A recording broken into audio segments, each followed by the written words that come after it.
Muito boa noite, bem-vindos.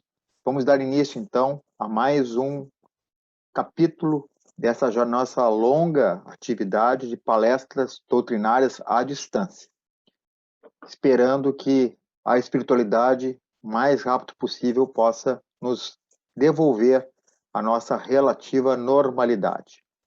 Então, antes de mais nada, gostaríamos de agradecer em prece essa espiritualidade, o bom amigo Jesus, pela oportunidade de mais uma vez estarmos reunidos para essa palestra e solicitar saúde, tranquilidade, paz e harmonia para nós, nossas famílias e para o país, nesse momento tão complicado.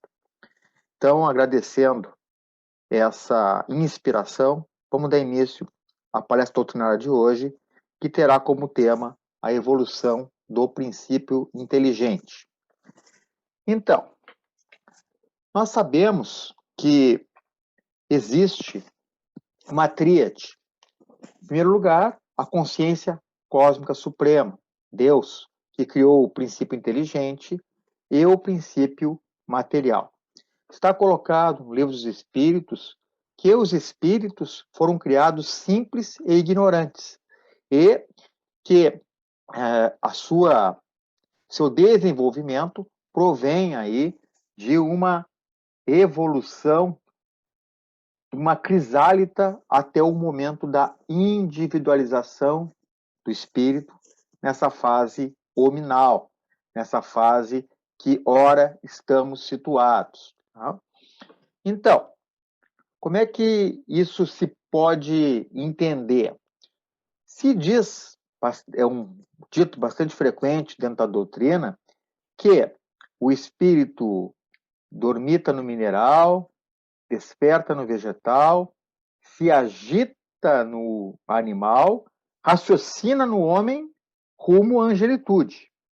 Então, isso está na obra do Leon Denis, mas ecoa tradições muito mais antigas. Então, na fase mineral, a mônada, que é um outro termo bastante antigo, um termo do século XVIII, que foi cunhado por Leibniz, com base em estudos ainda muito mais antigos de Pitágoras, né? Um termo, então, trazido já na filosofia pitagórica. Ele dizia que a mônada, né, seria uma divisão máxima, digamos assim, do princípio inteligente. Então, a mônada, que é um termo cunhado por Leibniz, posteriormente houve vários estudos a respeito desse componente espiritual, ela aprenderia, por assim dizer, os mecanismos de agregação molecular para ficar agregada à matéria ainda no mineral, principalmente em cristais, que tem uma organização, digamos assim, atômica mais similar à organicidade que vai haver depois. Então, átomos de carbono, né? Algumas estruturas específicas, então seriam mais propensas para abrigar o princípio inteligente nos seus rudimentos, digamos assim. Depois de um segundo momento, o que teríamos, não é? Teríamos a passagem, então, para o reino vegetal. No reino vegetal, nós temos desde organismos unicelulares muito imperfeitos, muito primitivos, até gigantescas sequoias. Então, veja como é vasto aí o campo para que o princípio inteligente possa aprender, não é, a questão das sensações. Então, se volta para a luz, obtém, digamos assim, os meios para fazer a fotossíntese, também começa a se imiscuir nos mecanismos da reprodução e assim por diante. No reino animal, nós temos gradativamente o princípio espiritual aprendendo, né, um instinto que os animais superiores possuem de uma maneira muito mais similar à inteligência que os animais mais primitivos, aprende, digamos assim, não é, a ter, digamos assim, uma maior administração do corpo orgânico, um maior domínio do corpo orgânico mais complexo, como é o corpo de um leão, o corpo de um elefante, esses animais que já têm, às vezes, uma inteligência bastante peculiar, mas que se traduz, muitas vezes, por um comportamento um pouco repetitivo. Não há ainda a possibilidade de aprender uma coisa nova e de passar para os demais indivíduos do mesmo grupo. Ainda que se tenha obtido em pesquisas com macacos alguns experimentos bastante interessantes sobre aprendizagem coletiva e internalização do conhecimento por um grupo. Mas vejam que aí nós temos várias graduações até se chegar a uma situação em que, depois de outras encarnações em outras esferas, aí nós temos toda aquela questão dos elementais, né? Temos, finalmente, a encarnação nos primeiros seres humanos, ainda grupos muito primitivos, uma situação bastante assemelhada às primeiras encarnações que se experimentou na Terra. Então, ainda há campo para esse tipo de encarnação, porque, por incrível que pareça, em 2021, nós temos ainda grupos isolados, grupos de caçadores-coletores, na Amazônia, em regiões da Ásia, onde é possível, digamos assim, ainda se receber na Terra, que já está passando por uma fase de transição intensa, espíritos na infância espiritual, espíritos nas suas primeiras experiências encarnatórias, então já com o princípio inteligente individualizado. Mas vejam como é sofisticado, não é? Essa evolução do princípio inteligente até se individualizar no espírito, porque o termo espírito é assaz complexo. Quando alguém diz, um médium, por exemplo, diz que viu um espírito, na verdade o que ele viu foi o corpo astral, o corpo perispirítico, né, dessa entidade desencarnada. Vejam que o Allan Kardec, no Livro dos Espíritos, ele comparou, digamos assim, a nossa estrutura com um fruto, dizendo que o espírito seria a semente, o núcleo. O perispírito seria o perisderme, né? Toda aquela polpa, imagina a maçã, toda aquela parte branca, né? Bastante complexa, né? Ocupa quase 95% do volume total da maçã, aquela polpa. E, por fim, a casca, né? O revestimento externo, seria o corpo somático, o corpo físico. A tradição oriental, ela tende a fazer uma separação, não digo uma separação por estamento, uma separação absoluta, mas para fins didáticos, tende a fazer uma classificação dos vários corpos energéticos, ou corpos espirituais, ou corpos búdicos do nosso perispírito. Então, vejam, assim, numa concepção bem assim, né? Não vamos abordar esse assunto em profundidade, porque há várias classificações, há várias maneiras de se pensar o tema, há várias apresentações do tema, inclusive para quem quiser abordar no âmbito espírita, esse livro de Hernani Guimarães Andrade, Espírito, Perispírito e Alma, é bastante interessante, ainda que seja um pouco complexo, principalmente para quem está começando o estudo do espiritismo. Mas dá para se dizer o seguinte: fora o corpo físico, que é o veículo para nossas experiências nesse plano material, nós temos mais 6 corpos, totalizando 7. E não é à toa que o 7 é um número sagrado para várias tradições filosóficas e religiosas, porque ele implica a soma do 3 com 4. O 3 diz respeito àquela tríade superior, né? Então, nós temos na tradição hindu, por exemplo, Brahma, Vishnu e Shiva, que simbolizam, respectivamente, a criação, a conservação e a destruição. Aqui, na nossa tradição ocidental, nós temos a Sagrada Família, enquanto que o 4 diz respeito à nossa dimensão material. Todos estamos inseridos. Então, nós temos aí as 3 medidas, os 3 eixos, não é? Que dão vida a essa nossa dimensão tridimensional, a altura, a largura e a profundidade, que a gente verifica examinando as paredes de qualquer recinto, essas 3 dimensões, e mais a dimensão temporal. Então, nós estamos imersos nessa temporariedade, em coordenadas espaciais e temporais bem definidas. O Carl Sagan, que escreveu aquela série Cosmos, escreveu o livro que deu origem àquele roteiro, costumava dizer que era um privilégio ter dividido um espaço e um tempo com seus telespectadores. Ele costumava terminar assim as suas apresentações. E realmente, não é? Além, para se posicionar bem a existência de um ser reencarnado, nós temos que posicionar não só as coordenadas geográficas em que ele se situa, mas também a coordenada temporal. Então, eu me lembro que, quando se estuda pintura, se vê um determinado pintor, fulano, né, ativo entre 1380 e 1420. Então, naquela janela temporal, ele produziu toda a sua obra, com suas várias fases, etc, etc. Da mesma forma, né, pode-se dizer que a individualidade fulano, né, esteve na personalidade Beltrano entre 1260 e 1320, na cidade de Siena, na Itália. Daí nós temos as coordenadas geográficas e as coordenadas temporais para localizar aquela personalidade. Essa questão eu vou abordar em seguida, a diferença entre a individualidade e a personalidade, que também é bem colocado no livro do Hernani aqui. Mas antes vamos aprofundar um pouco essa questão dos 7 corpos espirituais. Não é? Na verdade, é um corpo material, nosso corpo físico, esse veículo para nossas experiências terrenas,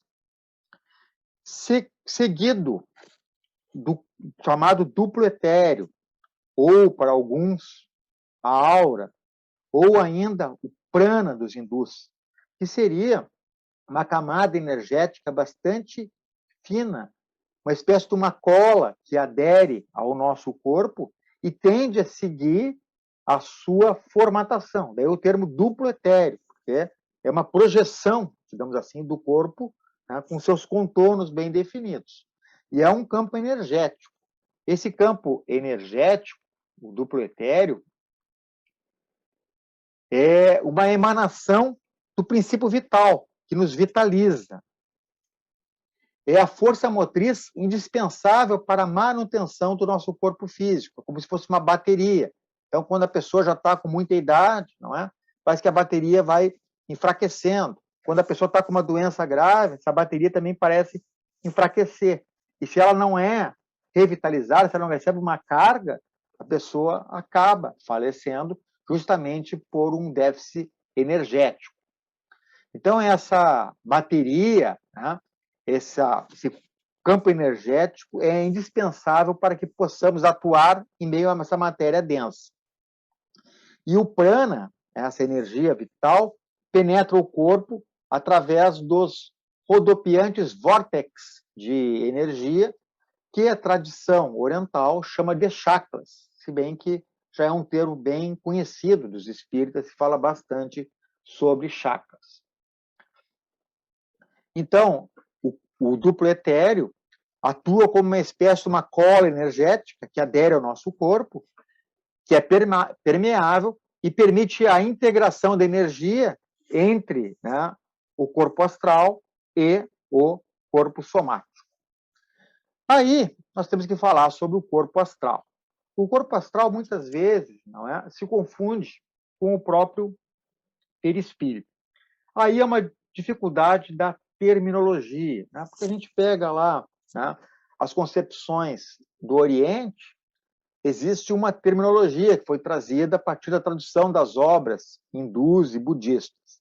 Nós pegamos, né, a obra A Teosofia, da Helena Blavatsky, há uma outra terminologia. Né? Pegamos aí a Antroposofia, há uma terminologia diferente. E no Espiritismo, nós não entramos muito nessa divisão, pelo menos nas obras básicas. Depois o professor Hernani traz alguns elementos, nós temos também algumas outras situações em outras obras importantes, mas não há, categoricamente, uma divisão entre os corpos que seja própria do Espiritismo. Ainda que o Divaldo, né, aliás, a Joana de Ângeles, através do Dialdo, diz que todos nós somos criaturas multidimensionais, ou seja, possuímos projeções da nossa consciência correlacionadas a diversos níveis dimensionais. Então, nós estamos aqui, digamos, nessa dimensão e temos acesso contínuo à dimensão astral. Então, quando estamos, né, no sono, há uma certa liberação e o corpo astral se projeta, ligado pelo cordão de prata, né, e há, digamos assim, a possibilidade de frequentar essa dimensão astral com todas as belezas e perigos que ela carrega. Tá? E também, naturalmente, com o nosso desencarne, retornaremos, então, a essa dimensão astral, que é amplíssima, que tem há vários campos dimensionais diferentes. Então, nós, no corpo físico denso, não enxergamos, a não ser no caso de médiums videntes, não enxergamos o mundo astral. Mas aquelas criaturas, aquelas entidades que estão no plano astral nos enxergam. Mas, por outro lado, também não enxergam seres mais evoluídos, entidades mais evoluídas, que vibram a uma frequência muito mais alta, né, que podem também chegar a este plano sem serem percebidas. Então, vejam que, da mesma maneira como se diz que o nosso universo material é infinito, há um número muito grande de dimensões, não conseguimos mensurar a quantidade de dimensões que existem, de forma que a vibração de cada ser, né, pode ser entendida como uma vibração única, ainda que haja patamares similares, onde há possibilidade de afinidade, comunicação, interação, etc., etc., mas cada ser vibra na sua própria frequência, levando em conta as suas aquisições morais e intelectuais. Então, nós temos no corpo astral o domínio das emoções. Então, é interessante, né, que quando se fala em corpo astral, dimensão astral, se diz que as manifestações nesse patamar se dão principalmente pelas emoções, no sentido lato. Nessa dimensão também há registros kármicos de vidas passadas que podem ser acessados ou de forma espontânea pelas memórias espontâneas de crianças, né, que quando se completa a reencarnação aí pelos 7 anos tende a desaparecer, ou ainda em tratamentos psicológicos a sério, né, por especialistas que realmente entendam o que estão fazendo, mediante a regressão hipnótica. Então, é muito utilizado a cura de fobias, porque se vai até aquele momento cercado de imensa emoção, em que aconteceu o fato traumático, muitas vezes ligado ao próprio desencarne numa vida passada, em meio ao sofrimento, consegue se tratar ali mesmo aquela situação, retirando aquela carga emocional que acaba por prejudicar a vida presente. Então, a pessoa que tem pavor de estar em locais lotados, quem sabe, em alguma vida anterior, teve uma situação em que veio a desencarnar pisoteada, um tumulto, né? Ou aquela pessoa que tem uma situação de acrofobia, então, temor, pavor de lugares altos, que acaba prejudicando a sua vida, até para tomar um avião, né? Ou claustrofobia, que é tão conhecido, sabe que não foi soterrado num terremoto, passou daí vários dias, não é, em agonia, até finalmente desencarnar, a gente não sabe, nós não sabemos, né? Na verdade, podemos fazer suposições, mas a carga emocional presente, né, no corpo astral prejudica muitas vezes a vida presente, e nós já temos, felizmente, em função da psicologia transpessoal, da TVP, técnicas para poder controlar, amenizar ou mesmo eliminar totalmente os vestígios traumáticos dessas experiências que ficam arquivados lá nos escaninhos do nosso subconsciente por meio da projeção, né, no nosso cérebro daquilo que está armazenado neste corpo astral. Então, é a partir do corpo astral, vejam, quando eu falo nesses corpos, mal comparando, em termos de vida espiritual, nós nos falta muito uma simbologia adequada, o sistema linguístico é ineficiente, nós não conseguimos externalizar uma dimensão que é muito mais do que tetradimensional, através das palavras que nós usamos para descrever o nosso mundo tetradimensional, né? É natural, né? Aquele povo que vive no meio do deserto não tem nenhuma palavra para designar neve, porque nunca viu neve, não tem necessidade. Enquanto que um esquimó, às vezes, tem 8 palavras para designar todos os estados da neve, né? Neve suja, neve que recém caiu, neve congelada, neve prestes a se tornar chuva, chuva prestes a se tornar neve. Tem várias situações que aquilo faz parte do seu meio ambiente de forma tão forte que é preciso designar os vários estados, até mesmo para poder verificar se pode sair com trenó, não pode, se é perigoso, então, se quebrar o solo e se projetar num oceano ou num rio congelado, coberto por neve. Então, são palavras que se fazem necessárias para que se possa exprimir o entorno, o ambiente que se está inserido. Da mesma forma, nós temos essa situação desse mundo tetradimensional, as 3 dimensões temporais, as 3 dimensões espaciais e mais o tempo, e naturalmente nos falta léxico, nos falta vocabulário para poder alcançar expressões que nosso cérebro físico não consegue traduzir muito bem nesse momento. Então, se pode dizer que, por ocasião do renascimento, o corpo astral se liga à matéria desde o início do desenvolvimento do embrião. O corpo astral, aqui entendido, gente, como aquelas matrioshkas russas. Né? Então, temos aquelas bonequinhas, né? Tu abre, tira uma menor, depois abre, tira uma menor, abre, tira uma menor, e assim por diante.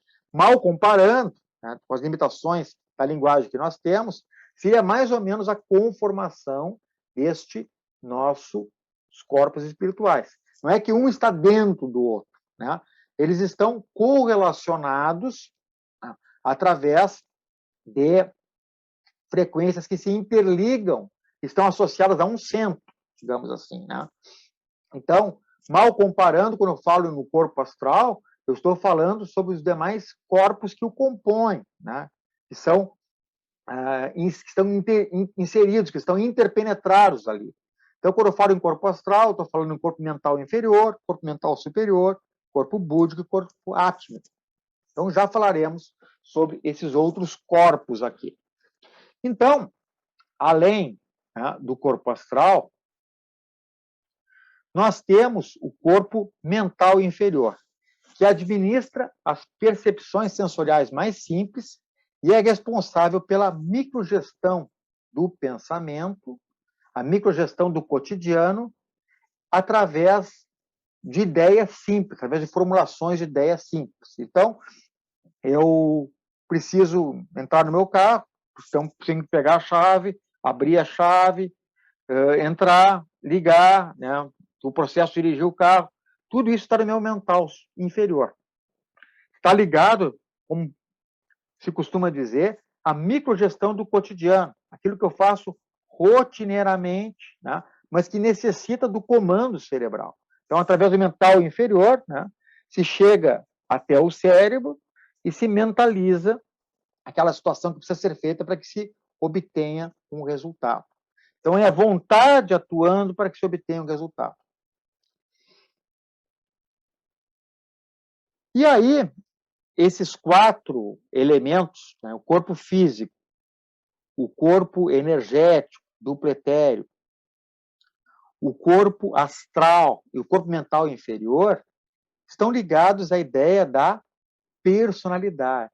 Então, cada encarnação, em função dos elementos genéticos que vão ser mobilizados para a criação do meu corpo físico, em função do ambiente em que eu vou estar inserido, vão dar ensejo a uma personalidade. E nessa personalidade, eu vou ter experiências que vão servir para o aprendizado do meu eu integral, da minha individualidade. E aqui está, gente, né, como bem colocado no livro do Dr. Hernani, a diferença entre a individualidade e a personalidade. Cada encarnação dá ensejo a uma personalidade. É a soma das diversas personalidades que vai dando a bagagem moral e intelectual para a individualidade. É claro que, como nós estamos num estágio ainda bastante iniciante, bastante incipiente, muitas vezes, quando a gente vem a se falecer, a gente acaba assumindo, não é, a última personalidade. Então, o nosso corpo perispirítico remoça um pouco, assume aquela personalidade última. Mas espíritos mais evoluídos, com mais bagagem, conseguem moldar o seu perispírito de tal forma que eles podem assumir a posição que mais lhe aprouver. Ou ainda, aquela posição que for a mais indicada, a mais adequada para a comunicação que desejam fazer. Tá? Então, não obstante ter tido 8 reencarnações, o espírito pode escolher, não é? Reencarnações recentes, digamos. Pode escolher lá a reencarnação que ele teve no século III a.C., na cidade de Roma, e aparecer com uma túnica, vestido como um romano, para algum objetivo que tenha numa comunicação atual. Então, a persona seria como o personagem que está sendo desempenhado pelo ator, enquanto que o ator seria a individualidade. Quando ele está encarnado naquela personagem, seja numa série de streaming, seja numa peça de teatro, ele está, digamos assim, procurando vivenciar aquilo como se o personagem fosse, para dar verossimilhança à sua atuação. No entanto, ele é, na verdade, individualidade.